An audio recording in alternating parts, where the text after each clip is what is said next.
कहानी नंद की नाक। गांव, सास नंद के रिश्ते, पारिवारिक तकरार और पुराने जमाने की भारतीय संस्कृति पर आधारित। भाग एक, नंद की वापसी। स्वागत है, आप सुन रहे हैं कहानियों की दास्तान, जहां हर हफ्ते आपको मिलती है दिलचस्प कहानियां जो आपको गांव की गलियों, पुराने रिश्तों और बीते जमाने की यादों में ले जाती हैं। अगर आप हमारी कहानियां पसंद करते हैं तो चैनल को सब्सक्राइब करना न भूलें। चलिए शुरू करते हैं आज की कहानी, नंद की नाक, जो एक सास और नंद के रिश्तों की रस्साकशी को बड़े ही मजेदार अंदाज में पेश करेगी। गर्मियों की दोपहर और गांव का सन्नाटा। गर्मियों की दोपहर थी, सूरज आग उगल रहा था और गांव की सूनी गलियां गर्म हवा की लपटों से भरी थीं। तालाब के किनारे बकरियां ऊँघ रही थीं और पीपल के नीचे बैठे बुजुर्ग हुक्का गुड़गुड़ा रहे थे। हर कोई अपनी जगह पर सुस्त पड़ा था, पर यह सुस्ती जल्द ही टूटने वाली थी, क्योंकि नंदिनी वापस आ रही थी। गांव के कच्चे रास्तों से धूल उड़ाती एक बैलगाड़ी धीरे धीरे आगे बढ़ रही थी। बैलों की घंटियां बज रही थीं और बगल से गुजरते खेतों में काम करती औरतों ने सिर उठाकर देखा। अरे, ये तो हमारी बिटिया आई है। मंगला काकी, जो घर के आंगन में बैठी मिर्च सुखा रही थी, एकदम चौंक कर खड़ी हो गई। उन्होंने अपनी धोती का पल्लू सिर पर ठीक किया और आंखें मिचमिचाकर बैलगाड़ी की ओर देखा। धूप की चमक के पार उन्हें नीली साड़ी में लिपटी, खूब गहनों से लदी फदी नंदिनी नजर आई उनकी। नंद। नंदिनी की आंखों में वही पुरानी शरारत थी। चेहरा जरा भी नहीं बदला था, बस चाल में थोड़ा और अकड़ आ गया था। गांव की औरतें देहरी पर आकर खड़ी हो गईं। बच्चे खेलना भूलकर भागकर इकट्ठा हो गए और चौपाल पर बैठे बुजुर्गों की बातचीत एकदम बदल गई। अरे वाह, नंद तो आई है, अब तो मजा आएगा। पर मंगला काकी के चेहरे पर कोई खुशी नहीं थी। सास और नंद का आमना सामना। बैलगाड़ी रुक गई। नंदिनी अपने भारी गहनों को संभालती हुई नीचे उतरी। उसके पांव जैसे ही आंगन की मिट्टी पर पड़े, सामने मंगला काकी खड़ी थी। उनकी आंखों में वही पुरानी सख्ती थी जो हमेशा से नंदिनी को खटकती थी। अम्मा, कैसी हैं आप? नंदिनी ने पांव छुए। जैसे पहले थी वैसे ही हूं, मंगला काकी का जवाब ठंडा था। आंगन में चौका बर्तन कर रही कमला, नंदिनी की भौजाई, ने यह देखा, लेकिन कुछ नहीं कहा। उसने हल्की मुस्कान के साथ घूंघट को ठीक किया और अपने काम में लग गई, पर नंदिनी ने उसकी मुस्कान को ताड़ लिया। उसे लगा कमला के चेहरे पर कुछ और ही कहानी लिखी थी। अरे नंदिनी, रामू काका जब अपनी परचून की दुकान पर बैठे थे तो पंचू काका ने ताना मारा, अब तो मजा आएगा रामू, मंगला काकी की बहू और बेटी की जंग फिर से शुरू होगी। अरे, गांव का सबसे बड़ा तमाशा फिर से शुरू होगा, किसी और ने जोड़ा।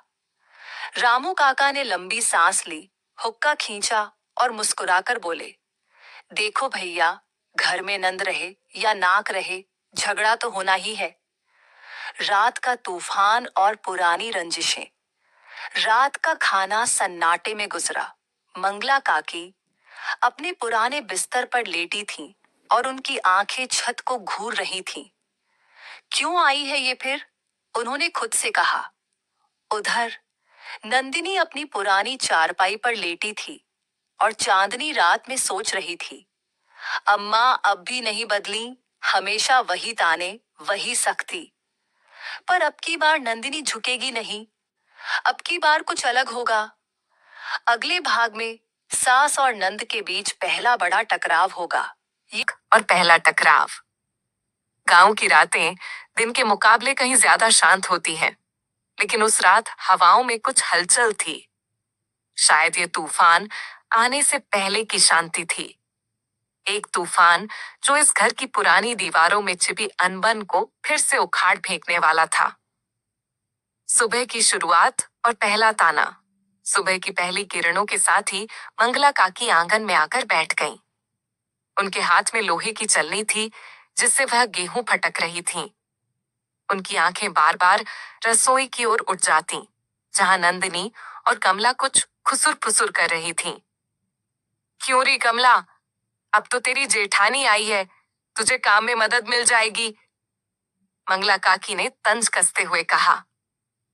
नंदिनी ने यह सुना तो पानी का लौटा जमीन पर रखते हुए बोली, अम्मा, आप बेफिक्र रहिए, मैं सारा काम संभाल लूंगी। वैसे भी बहू बेटियों का काम ही क्या होता है। बात तो सीधी थी, लेकिन लहजे में चुभन थी। मंगला काकी ने गेहूं की चलनी जोर से पटकी और ठंडी आवाज में बोली, हाँ हाँ, हमें तो बस यही देखना है कि तेरा नाक ऊंचा रहता है या झुकता भी है। आंगन में एक अजीब सा सन्नाटा पसर गया। नंदिनी ने कमला की ओर देखा, जो नजरें झुकाए चुपचाप बेलन चला रही थी। उसे समझ आ गया, ये जंग आसान नहीं होने वाली। पुराने जख्म और नई चिंगारी। दोपहर को जब मंगला काकी गांव की औरतों के साथ बैठी थीं, तो बातों बातों में फिर से नंदिनी की चर्चा छिड़ गई। अरे काकी, नंद तो अब बहुत शहरी बन गई है। देखो कैसे गहनों में लदी फदी घूम रही है। सुगनी बुआ ने चुटकी ली। मंगला काकी ने लंबी सांस ली और बोली, गहनों से कोई बड़ी नहीं बनता। असली कीमत तो तब पता चलती है जब रिश्तों का इम्तिहान हो। उधर नंदिनी रसोई में बैठी थी और उसकी भौजाई कमला कुछ संकोच के साथ बोली, दीदी, माँ जी को बुरा मत मानो, वे बस अपने हिसाब से ठीक करना चाहती हैं। नंदिनी ने हल्की मुस्कान दी, लेकिन उसकी आंखों में एक अलग ही तेजी थी। कमला, तुम्हें लगता है कि मैं अब भी वही पुरानी नंद हूं? उसने हंसते हुए कहा, अब की बार मैं न झुकूंगी और न पीछे हटूंगी। टकराव की पहली रात। शाम को पूरा परिवार चौपाल की बैठक में बैठा था। रामलाल और उसके पिता हल्की बातचीत कर रहे थे और बच्चे उछल कूद कर रहे थे।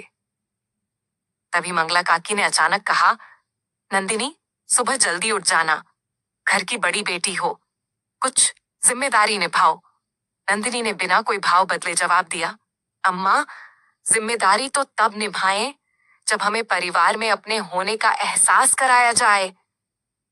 मंगला काकी ने तीखी नजरों से उसे घूरा। घर के बाकी लोग चुप हो गए। मतलब? मंगला काकी ने ठंडी आवाज में पूछा।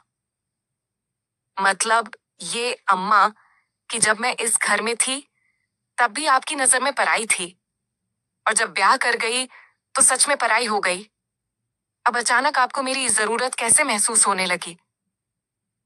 मंगला काकी की आंखें सिकुड़ गईं। चौपाल में बैठे लोगों की सांसें थम गईं। रामलाल बीच में कुछ कहना चाहता था, लेकिन उसकी हिम्मत नहीं हुई। मंगला काकी ने धीरे से कहा, देख बेटी, यह घर है, कोई अखाड़ा नहीं। यहाँ हर किसी को अपनी हद पता होनी चाहिए। नंदिनी मुस्कुराई, लेकिन इस बार उसकी मुस्कान में वही शरारत थी जो बचपन में होती थी। अम्मा, अब की बार हदें कौन तय करेगा, यह देखना दिलचस्प थी। लेकिन नंदिनी के मन में बीती रात की बातें घूम रही थीं। मंगला काकी से हुई बहस ने जैसे उसकी आत्मा को झकझोर दिया था, पर वो जानती थी कि ये बस शुरुआत थी। नंदिनी जैसे ही आंगन में पहुंची, देखा कि मंगला काकी पहले से ही बैठी हुई थी। उनके चेहरे पर अजीब सी मुस्कान थी। पास बैठी कमला सिर झुकाए चुपचाप चक्की चला रही थी। बहू, आज से घर के सारे काम तुम्हें ही संभालने होंगे, मंगला काकी ने ठंडे लहजे में कहा। नंदिनी को यह सुनकर कोई हैरानी नहीं हुई। उसने मुस्कुराकर कहा, जी अम्मा, वैसे भी मैं तो हमेशा से यही करती आई हूँ। मंगला काकी को लगा था कि नंदिनी विरोध करेगी, लेकिन जब ऐसा नहीं हुआ तो वो चौंक गई। उन्होंने धीरे से कहा, अच्छा तो फिर रसोई भी तुम्हारे हवाले। आज देखेंगे कि बहू कितनी निपुण है। नंदिनी कुछ बोलने ही वाली थी कि तभी मंगला काकी ने कमला को इशारा किया और वह उठकर चली गई। अब घर की सारी जिम्मेदारी नंदिनी के सिर आ गई थी।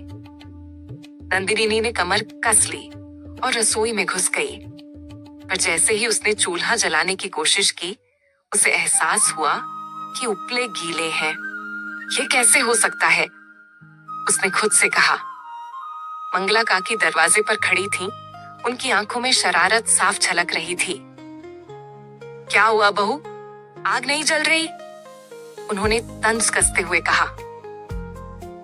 नंदिनी को समझ आ गया कि ये सब पहले से सोची समझी चाल थी, पर वो हार मानने वालों में से नहीं थी। उसने जल्दी से सूखी लकड़ियां ढूंढी और अपने तरीके से चूल्हा जलाया। कुछ ही देर में रसोई से लजीज खाने की महक आने लगी। मंगला काकी को यकीन नहीं हुआ कि नंदिनी इतनी जल्दी हालात संभाल लेगी। वे गुस्से में पैर पटकते हुए बाहर चली गईं। नई साजिश की बुनियाद। दोपहर को जब घर के मर्द चौपाल पर गए हुए थे, मंगला काकी ने नई चाल चली। उन्होंने घर की दूसरी औरतों से कहना शुरू किया, अब देखना, जब सबका ध्यान हटेगा तब नंद अपनी मनमानी करेगी। शहर की पढ़ी लिखी लड़कियां घर नहीं संभाल सकती। कमला चुपचाप सब सुन रही थी। उसे समझ नहीं आ रहा था कि वह नंदिनी का साथ दे या अपनी सास का। शाम होते होते गांव में चर्चा होने लगी कि नंदिनी घर में अपनी चलाने लगी है। ये बात रामलाल के कानों तक भी पहुंची। रामलाल का बदलता व्यवहार। रामलाल जब घर लौटा तो उसके चेहरे पर परेशानी थी। उसने नंदिनी को अकेले में बुलाकर कहा, नंदिनी, तुम्हें सबके साथ मिलकर चलना होगा। माँ कह रही थी कि तुम घर के काम ठीक से नहीं कर रही हो। नंदिनी ने हंसते हुए जवाब दिया, क्या माँ ने यह भी बताया कि मैंने सुबह से लेकर अब तक क्या क्या किया? रामलाल चुप हो गया।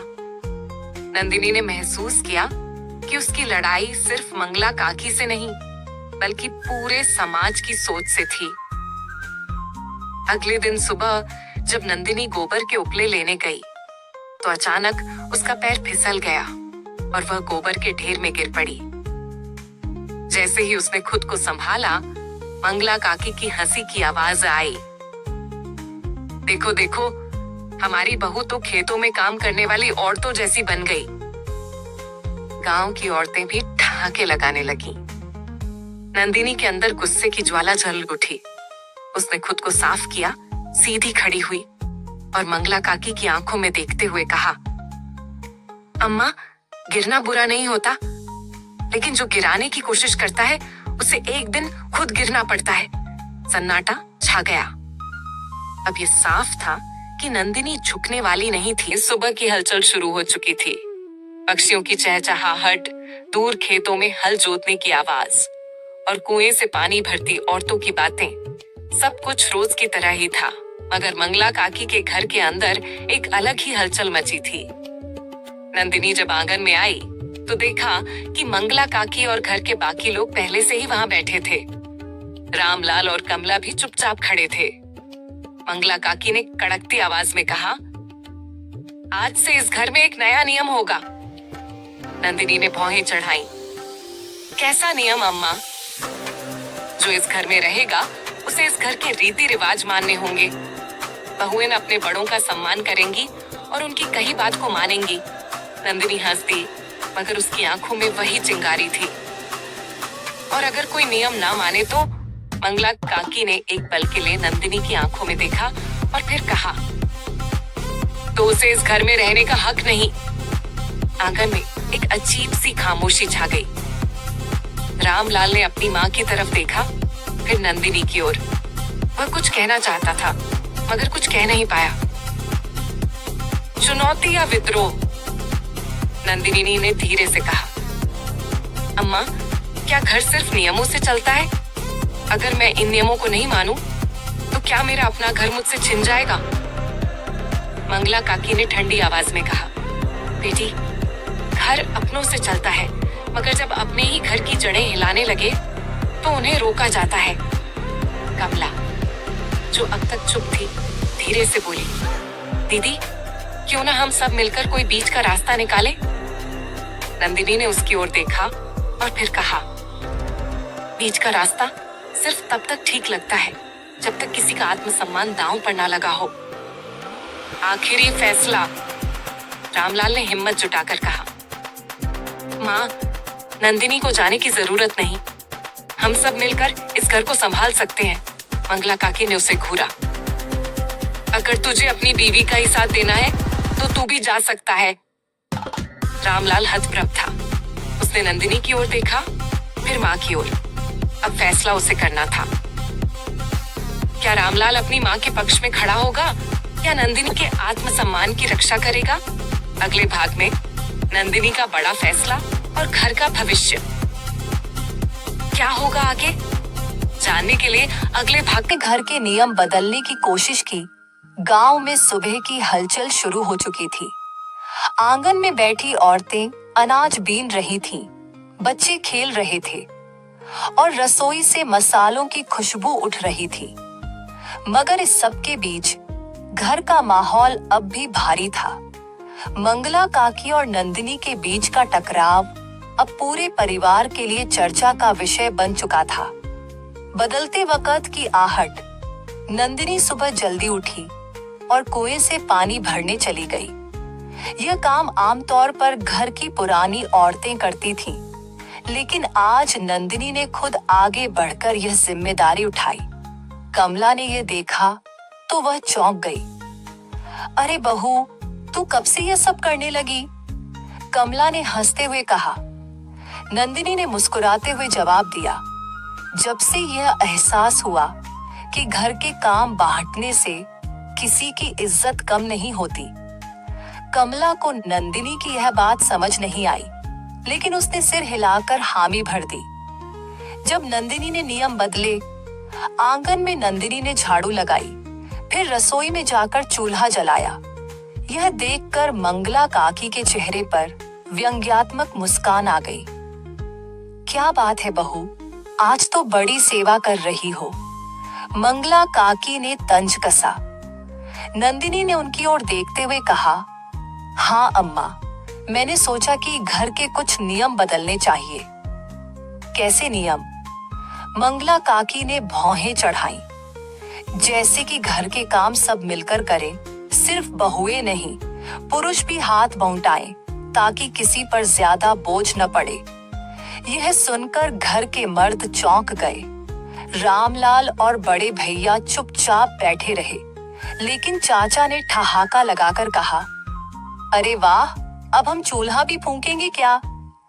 मंगला काकी ने तुरंत टोका, देख बहू, ये गांव है, शहर नहीं। यहाँ बहुएं घर चलाने के लिए आती है, घर के नियम बनाने के लिए नहीं। नंदिनी ने शांत स्वर में जवाब दिया, अगर घर को ससुराल वालों का घर कहा जाता है, तो बहुओं को क्यों अजनबी समझा जाता है? सन्नाटा छा गया। रिश्तों की अग्नि परीक्षा। शाम होते होते यह चर्चा पूरे गांव में फैल गई कि नंदिनी घर के नियम बदलने की बात कर रही है। कुछ लोग हंसे, कुछ लोगों को गुस्सा आया, लेकिन कुछ ने सोचा कि शायद इसमें बुरा भी कुछ नहीं। कमला धीरे से मंगला काकी के पास आई और बोली, काकी, बहू जो कह रही है वह इतना गलत भी नहीं। हम भी तो कभी बहू थीं, हमें भी यह सब झेलना पड़ा था। मंगला काकी की आंखों में कुछ यादें तैर गईं। उन्हें ही अपना समय याद आया, जब वह नई नवेली बहू बनकर आई थीं और उन्होंने भी यही संघर्ष झेला था। लेकिन क्या वह अपनी बहू को इतनी आसानी से यह बदलाव लाने देंगी? पुराने नियमों की जड़ें। मंगला काकी ने अपने हाथों में अपनी पुरानी चूड़ियों को घुमाते हुए कहा, देख कमला, बात सिर्फ घर के कामों की नहीं है। यह तो परंपरा है, जिसे पीढ़ी दर पीढ़ी निभाया गया है। अगर हमने इसको बदल दिया तो क्या पता आगे क्या क्या बदल जाएगा। कमला ने धीरे से कहा, पर बदलाव हमेशा बुरा नहीं होता काकी। जब पहली बार गैस का चूल्हा आया था, तब भी सबने सोचा था कि यह हमारे मिट्टी के चूल्हे को खत्म कर देगा, लेकिन हुआ क्या? आज हर घर में गैस चूल्हा है और औरतों की जिंदगी आसान हो गई। मंगला काकी कुछ देर चुप रही। नंदिनी उनकी बातें सुन रही थी और इंतजार कर रही थी कि वह क्या कहेंगी। गांव की पंचायत और नंदिनी की परीक्षा। अगले दिन गांव की बुजुर्ग औरतें और पुरुष रामलाल के घर आ गए। पंचायत जैसा माहौल बन गया। रामलाल, ये क्या सुन रहे हैं हम? तुम्हारी बहू घर के सारे नियम बदलना चाहती है, एक बुजुर्ग बोले। रामलाल ने धीरे से कहा, हाँ, नंदिनी चाहती है कि घर में औरतों और मर्दों के बीच काम का बंटवारा हो, पर यह तो उलटी गंगा बहाने जैसा होगा, किसी ने पीछे से कहा। नंदिनी खड़ी हुई और बोली, बाबा, उलटी गंगा तो तब बही थी जब लड़कियों को पढ़ने से रोका गया, जब बहुओं को हमेशा सिर झुकाकर चलने को कहा गया। मैं बस इतना कह रही हूँ कि अगर घर को परिवार कहा जाता है तो फिर जिम्मेदारियां भी सबकी होनी चाहिए। सभी बुजुर्ग एक दूसरे का मुंह देखने लगे। मंगला काकी ने गहरी सांस ली और धीरे से कहा, अगर इस बदलाव से घर का भला होता है तो एक बार कोशिश करके देखने में क्या बुराई है? पूरा घर हैरान रह गया। मंगला काकी, जिन्होंने हमेशा परंपरा का साथ दिया था, आज नंदिनी की बात मान रही थी। अब आगे क्या? क्या सच में घर के नियम बदलेंगे? क्या पुरुष भी घर के कामों में हाथ बटाएंगे? या फिर यह बदलाव महज गांव की सुबह एक नए तूफान का संकेत दे रही थी। हवा में एक अजीब सा तनाव था, जैसे कोई बड़ी घटना घटने वाली हो। मंगला काकी के चेहरे पर अभी भी बीते दिनों की कड़वाहट झलक रही थी, लेकिन नंदिनी का हौसला पहले से कहीं ज्यादा मजबूत था। अब यह केवल सास बहू का झगड़ा नहीं था, बल्कि यह सवाल था नारी सम्मान और परिवार की इज्जत का। गांव में उठी अफवाह। सुबह होते ही सुगनी बुआ हांफती हुई घर में आई। अरे सुनो, पूरे गांव में बात फैल गई है कि नंदिनी ने मंगला काकी की अवहेलना कर दी है। मंगला काकी का गुस्सा और भड़क गया। उन्होंने नंदिनी की तरफ देखते हुए कहा, देख लिया, यही होता है जब बहुएं जरूरत से ज्यादा जबान खोलने लगती हैं। नंदिनी शांत थी। उसने धीमे स्वर में कहा, अम्मा, सच एक दिन सबके सामने आ ही जाएगा। लेकिन गांव के लोग अब इस मसले पर चर्चा करने लगे थे। चारों ओर कानाफूसी होने लगी। पंचायत बुलाने की मांग उठी। जब पंचायत बैठी, शाम होते ही गांव के चौपाल में पंचायत बैठी। पूरे गांव के लोग इकट्ठा हो चुके थे। सरपंच चौपाल के बीचों बीच बैठे थे और उनके दोनों तरफ गांव के बड़े बुजुर्ग बैठे थे। नंदिनी और मंगला काकी को भी बुलाया गया। सरपंच ने गंभीर स्वर में कहा, मंगला काकी, ये क्या सुन रहे हैं हम? क्या यह सच है कि नंदिनी ने घर के बड़ों का अनादर किया? मंगला काकी को तो जैसे मौका मिल गया। उन्होंने तमतमाते हुए कहा, हमारे जमाने में बहुएं सास की आंखों में आंखें डालकर बात तक नहीं करती थी, लेकिन यह लड़की, ये तो घर के रिवाज ही बदलने चली है। गांव की औरतें आपस में फुसफुसाने लगीं। सबकी नजर अब नंदिनी पर थी। नंदिनी का जवाब। नंदिनी धीरे से उठी और अपनी साड़ी का पल्लू ठीक करते हुए बोली, सरपंच जी, अगर कोई बहू घर के फैसलों में अपनी राय रखे तो क्या यह अपमान कहलाता है? पूरे गांव में खामोशी छा गई। कुछ औरतों ने धीरे धीरे सिर हिलाना शुरू किया। अगर सास अपनी बहू को ताने मारे, उसे हर वक्त नीचा दिखाए, तो क्या यह सही है? नंदिनी के इन शब्दों ने गांव की औरतों के दिलों को झकझोर दिया। कुछ मर्दों के चेहरे पर भी संजीदगी आ गई। सरपंच ने गंभीरता से कहा, मंगला काकी, क्या यह सच है कि आपने नंदिनी के साथ अन्याय किया? मंगला काकी को पहली बार खुद पर संदेह हुआ। घर की इज्जत का सवाल। अचानक भीड़ में से एक आवाज आई, गांव में घर की इज्जत बहुओं से ही बनी रहती है। अगर हम उन्हें दबाएंगे तो क्या ये सही होगा? यह आवाज रामलाल की थी। रामलाल, जो अब तक चुप थे, आगे बढ़कर बोले, पंचायत की इजाजत हो तो मैं कुछ कहना चाहता हूं। सरपंच ने सिर हिलाया। रामलाल ने कहा, गांव की परंपराएं महत्वपूर्ण है, लेकिन परिवार में प्यार और सम्मान उससे भी अधिक जरूरी है। नंदिनी हमारी बहू है और उसने कभी भी घर की इज्जत पर आंच नहीं आने दी। हाँ, उसने अपने अधिकारों की बात की, लेकिन क्या यह गलत है? गांव के लोग चुप थे। यह पहली बार था जब किसी ने सास बहू के झगड़े में इस तरह की समझदारी दिखाई थी। मंगला काकी का हृदय परिवर्तन। रात को जब सब लोग घर लौटे तो मंगला काकी का गुस्सा ठंडा पड़ चुका था। उन्होंने पहली बार महसूस किया कि नंदिनी सिर्फ उनकी बहू ही नहीं, बल्कि इस परिवार की एक मजबूत कड़ी भी है। नंदिनी चुपचाप उनके पास आई और बोली, अम्मा, मैं यह घर छोड़कर नहीं जाऊंगी, लेकिन अब से मुझे भी इस घर के फैसलों में बराबरी का हक चाहिए। मंगला काकी ने गहरी सांस ली और पहली बार नंदिनी को स्नेह से देखा।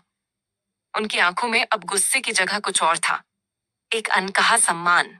उन्होंने धीरे से कहा, बहू, आज से तू इस घर की बहू ही नहीं, बेटी भी है। घर में पहली बार एक सास बहू का रिश्ता बराबरी के स्तर पर खड़ा हुआ था। अब आगे क्या? नंदिनी ने सिर्फ अपनी पहचान नहीं बनाई, बल्कि घर की इज्जत भी बचा ली। उसने यह साबित कर दिया कि परंपराएं सिर्फ चलन से नहीं, बल्कि बदलाव से भी बनी रहती हैं। गांव की औरतों ने पहली बार यह महसूस किया कि वे केवल घर की चार दीवारी में बंधी नहीं हैं, बल्कि वे भी अपने सम्मान की हकदार हैं। इस तरह नंदिनी ने एक नई मिसाल कायम की, जिससे न सिर्फ उसका घर, बल्कि पूरा गांव भी बदलने लगा। आगे आने वाली कहानी, अगर आपको नंद की नाक की यह कहानी पसंद आई, तो अगली कहानी के लिए तैयार हो जाइए। पुरानी हवेली की नई बहू। जानिए कैसे एक नई बहू एक पुरानी हवेली में कदम रखती है, और क्या यह हवेली वाकई साधारण है या इसके पीछे छुपा है कोई गहरा राज। अगले भाग में, जब नंदिनी की परीक्षा शुरू हुई। इस रोमांचक कहानी को सुनने के लिए चैनल को सब्सक्राइब करें और जुड़े एक नई रहस्यमयी यात्रा में।